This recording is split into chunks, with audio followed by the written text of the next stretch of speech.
Latest episode দেখুন একদম add free.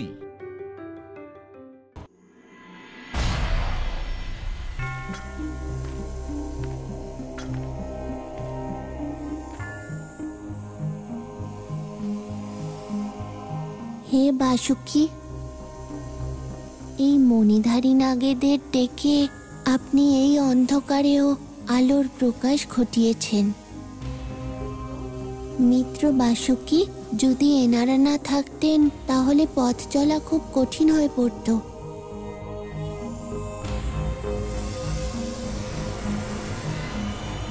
প্রভু, আমাদের যাত্রা পূর্ণ হয়েছে।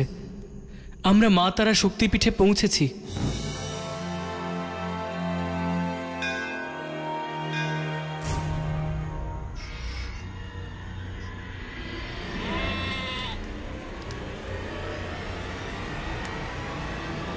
দাঁড়ান।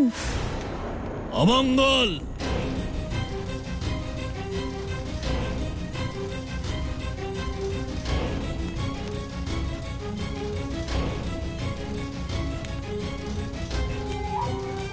কেন বিঘ্ন ঘটালেন আমাদের শুভ কার্যে? আমি জানতে চাই, কেন মারছেন এই নিরীহ পশুকে? আমাদের মা তারা আর মহাদেবকে প্রসন্ন করবার জন্য। জীব হত্যা করলে আপনার ইষ্টদেব প্রসন্ন হবেন? এটাই আমাদের পূজা আর ওনাদের প্রসন্ন করবার বিধি। তবেই উনি প্রসন্ন হয়ে সংসারে যে সংকট দেখা দিয়েছে তা দূর করবার জন্য অস্তাচলে যাওয়া সূর্যকে পুনরায় উজ্জীবিত হওয়ার জন্য শক্তি যোগাবেন। আপনি বাধা সৃষ্টি করবেন না, সরে যান।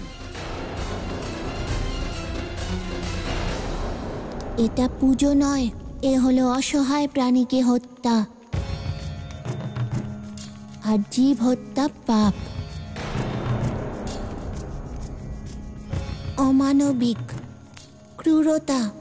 নিজের ইষ্ট দেবতাকে প্রসন্ন করার জন্য আপনারা ওর প্রাণ নিতে চাইছেন। এদের ভিতরেও তাঁরই শক্তির অংশ আছে। বালক, জ্ঞান প্রদান করা আমাদের কাজ, তোমার নয়। তাই তুমি এখান থেকে চলে যাও, আর আমাদের যেটা কাজ সেটা করতে দাও। আমি জ্ঞান প্রদান করছি না, আপনাকে আমার ধারণা ব্যক্ত করছি। আমার মতে তন্ত্র সাধনায় জীব হত্যার যে বিধান রয়েছে তার সম্পর্ক ইষ্ট দেবতার প্রসন্নতার থেকে কম। যে বলি দিচ্ছে তার ভিতর যে পাশবিকতা রয়েছে সেই পাশবিক বৃত্তির সাথে বেশি। আসল বলি সেই মানুষরূপী পশুদের দেওয়া উচিত। আপনারা সবাই এই নিরীহ পশুকে হত্যা না করে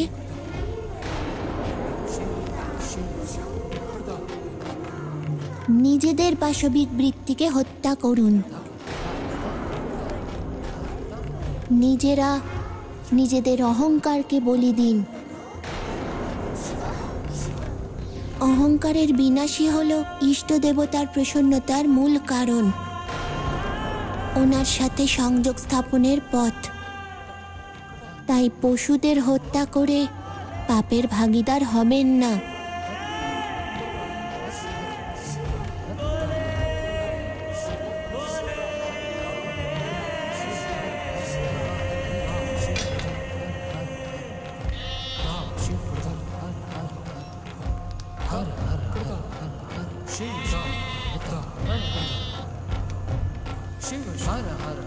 আপনার এই উপকার আর এই উপদেশ আমি সারা জীবন মনে রাখব।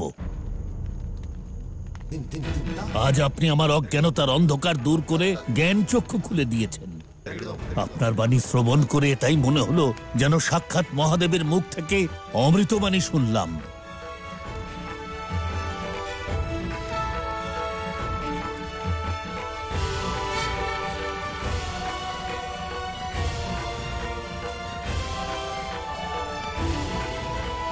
প্রভু, আপনি কত সরলতায় ওদের ভেতরে থাকা অজ্ঞানরূপী অন্ধকারকে দূর করে জ্ঞানকে জাগরিত করলেন। জানেন মিত্র, আজ আপনার এই কথা শুনে আমার মহাদেবের কথা মনে পড়ে যাচ্ছিল।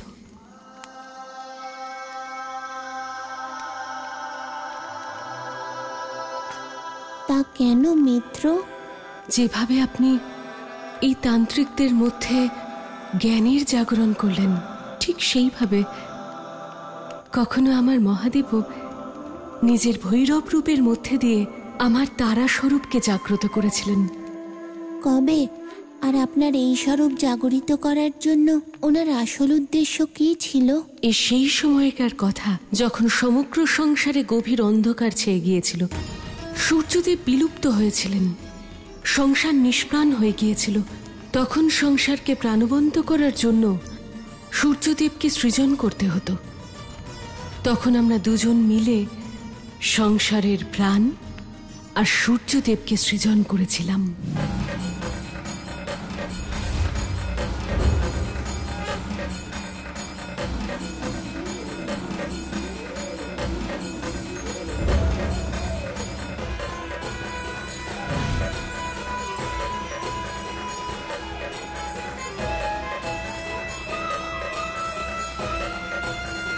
দেবী, আমার শান্ত রূপের শক্তি আপনি, দশমহাবিদ্যার দ্বিতীয় আপনি। এই সৃষ্টিতে আপনি তারা নামেই পূজিত হবেন। আর আমরা দুজনে মিলে সম্মিলিতভাবে এই সৃষ্টির প্রাণ সূর্যের নির্মাণ করব। আপনার যেমন ইচ্ছা।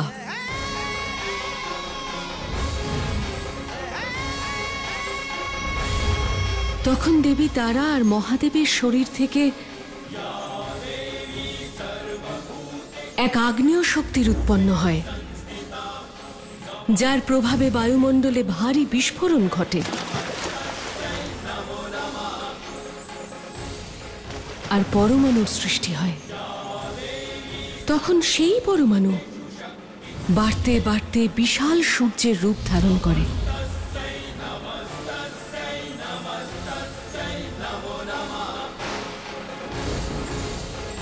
আর অন্তরিক্ষে গিয়ে স্থাপিত হয়।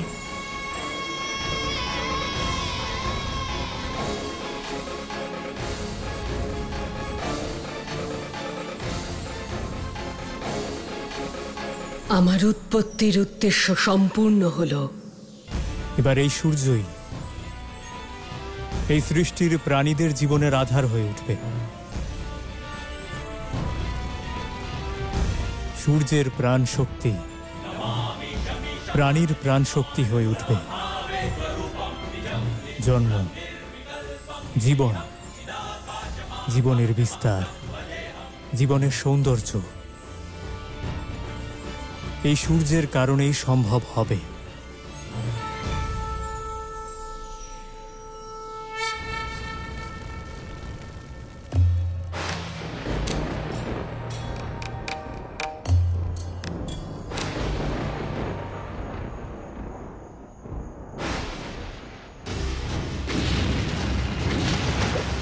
মা, প্রলয়ের তীব্রতা যে ক্রমশ বেড়ে চলেছে।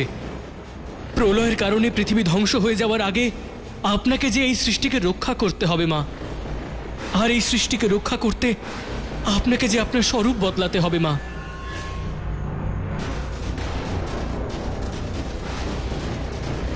মিত্রনন্দী সঠিক বলছেন।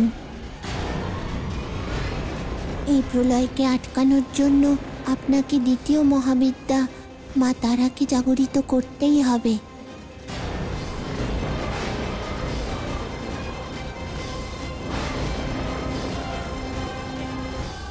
জাগ্রত করেও কোনো লাভ হবে না মিত্র। কেন লাভ হবে না? কারণ মহাদেবের সেই রূপ ছাড়া দেবী তারা জাগ্রত হলেও সূর্যকে জাগ্রত করতে পারবে না। আপনি দেবাদিদেবকে নিয়ে চিন্তা করবেন না মা, উনি চলে আসবেন যেমন আগেও এসেছিলেন। মিত্রনন্দী, কিভাবে এসেছিলেন মহাদেব? আপনার প্রার্থনা শুনে প্রভু। তাহলে আমি প্রার্থনা করব যেন এইবারও উনি উপস্থিত হন। শুধুমাত্র আপনার প্রার্থনা যথেষ্ট নয় মিত্র। তাহলে আর কি করতে হবে মিত্র? মহাদেবকে অক্ষুব্ধ রূপে প্রকট করার জন্য আপনার জটায় যে চন্দ্রমা আছে তার প্রাণ শক্তিরও প্রয়োজন পড়বে। আমার জটায় যে চন্দ্রমা রয়েছেন তাতেও কি প্রাণ শক্তি আছে? হ্যাঁ মিত্র, সূর্যের প্রাণ শক্তির সমান আপনার চন্দ্রমারও প্রাণ শক্তি আছে। সেই জন্য আপনার বাসনার সাথে সাথে আপনার চন্দ্রমার প্রাণ শক্তির যদিও প্রয়োজন, দুজন সংযুক্ত হয়েই আধার হবে মহাদেবের অক্ষোভ্য রূপকে প্রকট করার জন্য। তাহলে আমি সেইভাবে আপনাকে সহায়তা করব মিত্র, যাতে মহাদেব নিজের শান্ত রূপে শীঘ্র দেখা দেন।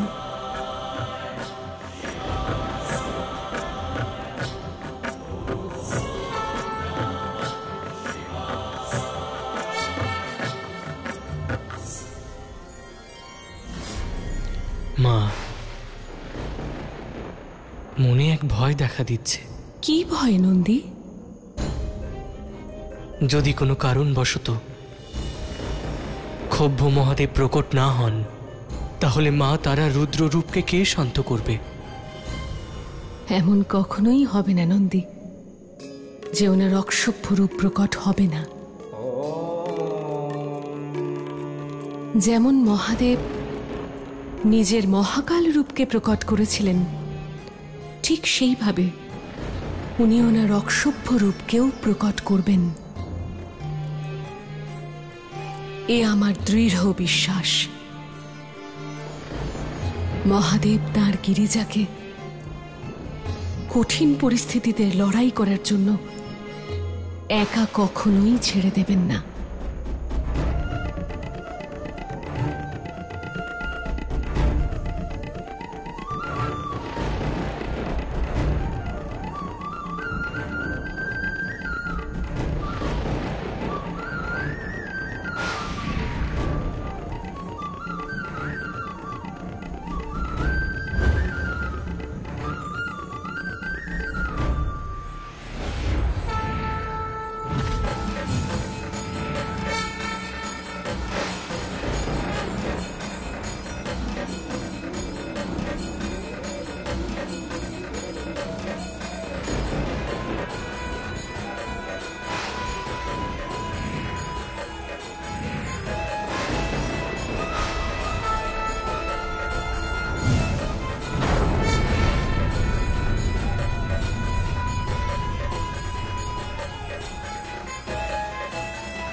মিত্র নন্দী,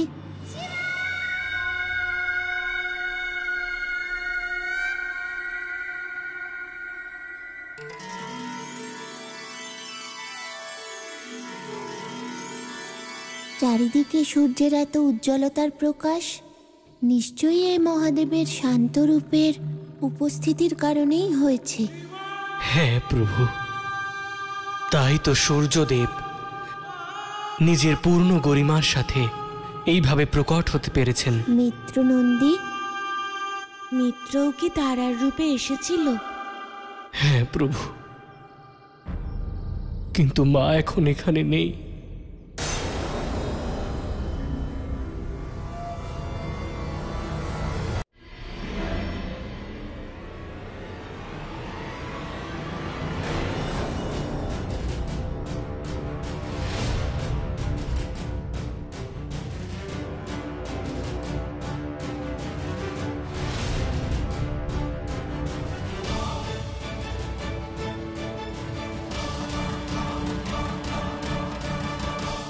এখনো সময় আছে, সচেতন হও আর মুক্ত করো আমাদের।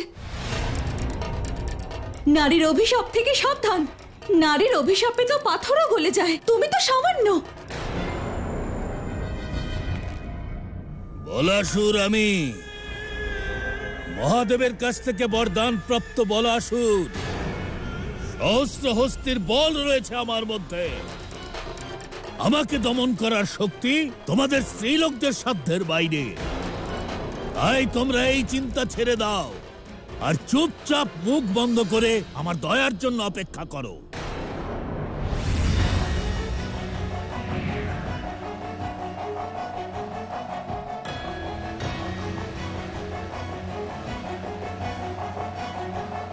এক সংকটের বিনাশ হয়েছে, কিন্তু আরেক সংকট উপস্থিত হয়েছে। আপনি কোন সংকটের কথা বলছেন দেবী লক্ষ্মী? দেবী পার্বতীর হঠাৎ করে এই তারাস্বরূপের অন্তর্ধান হওয়ার সংকট।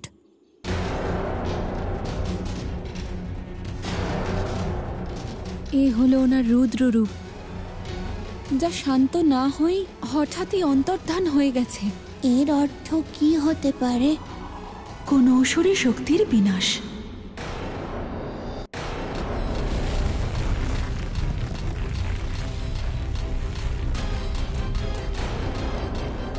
মহারাজ, মহারাজ, অনর্থ হয়ে গেছে। হেয়ালি করতে হবে না, স্পষ্ট বলো। সে আসছে মহারাজ। কে আসছে?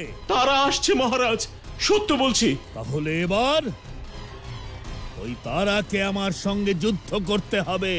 নারী শক্তি এসে গেছে তোমার কাল হয়ে, বলাসুর। এবার তুমি বাঁচবে না। বালাসুর, বাইরে আয়। তারা, তোমাকে বন্দী করবার জন্য আমাকে বাইরে আসতেই হবে। কিন্তু সমস্যা হলো এটা যে দেবী তারার ক্রোধ তারপরেও কিন্তু শান্ত হবে না, বরং আরো তীব্র হবে। ক্রোধের আবেশে উনি সংসারের বিনাশ ঘটাবেন।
ইয়ে!